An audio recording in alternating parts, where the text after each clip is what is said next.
Congress party అధికారంలోకి వచ్చిన తర్వాత 6 గ్యారంటీలలో భాగంగా రైతు రుణమాఫీ అమలుపై నిన్న సాయంత్రం సీఎం రేవంత్ రెడ్డి రైతులకు ఏకకాల రుణమాఫీని ప్రకటించారు.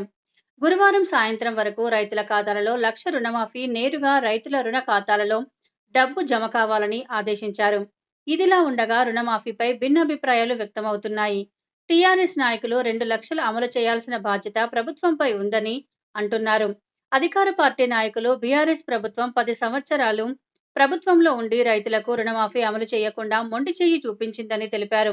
మా ప్రభుత్వం రైతు ప్రభుత్వం అని రుణమాఫీపై వరంగల్లో రాహుల్ గాంధీ డిక్లరేషన్ చేశారని, దానికి ముఖ్యమంత్రి రేవంత్ రెడ్డి 2 లక్షల రుణమాఫీ అమలు చేశారని దేశం గర్వించదగ్గ విషయమని అన్నారు. ఈ రోజు సాయంత్రం 4 గంటలలోపు ₹1,00,000 మళ్లీ ఆగస్టులో మిగతా రుణం రైతులకు అందబోతుందని తెలియజేశారు. ఈరోజు తెలంగాణ రాష్ట్ర వ్యాప్తంగా రైతులకు రైతు విముక్తి నుంచి విడుదలైన రోజు.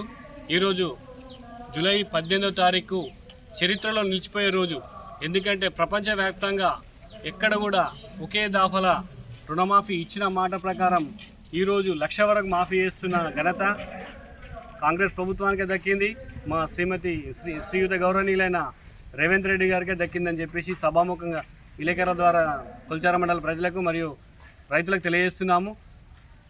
గత ప్రభుత్వాలు చూసినట్టయితే వాళ్ళు ఇచ్చిన మాట కట్టుబడి లేకపోవడం వల్లనే వాళ్ళని గద్దెను దించి ఇచ్చిన మాట ప్రకారం నిలబెట్టేది కాంగ్రెస్ పార్టీ అని చెప్పేసి కాంగ్రెస్ పార్టీకి ఓటేసి అధికారం ఇచ్చినందుకు ఈరోజు అంచెలంచెలుగా 6 నెలలు 7 నెలల కాలంలోనే 6 గ్యారెంటీలను కూడా అమలు చేసే దిశగా ఈరోజు ఒక బృహత్తరమైన కార్యక్రమాన్ని రైతు రుణమాఫీ అనే పెద్ద ప్రోగ్రాన్ని ఈరోజు మా రేవంత్ రెడ్డి గారు ప్రారంభించడం, రైతులకు అందరికీ కూడా 1,00,000 లోపు ఈరోజు అకౌంట్లలో వేస్తారని మాటిచ్చి దాని ప్రకారం ఈరోజు నిలబెట్టుకున్న ఘనత కాంగ్రెస్ పార్టీకి దక్కింది. ఈ సందర్భంగా ముఖ్యమంత్రి గారికి, సహచర మంత్రివర్గానికి, యావత్ కాంగ్రెస్ పార్టీ నాయకులకు, కార్యకర్తలకు అందరికీ కూడా ప్రత్యేక ధన్యవాదాలు తెలియజేస్తున్నాము.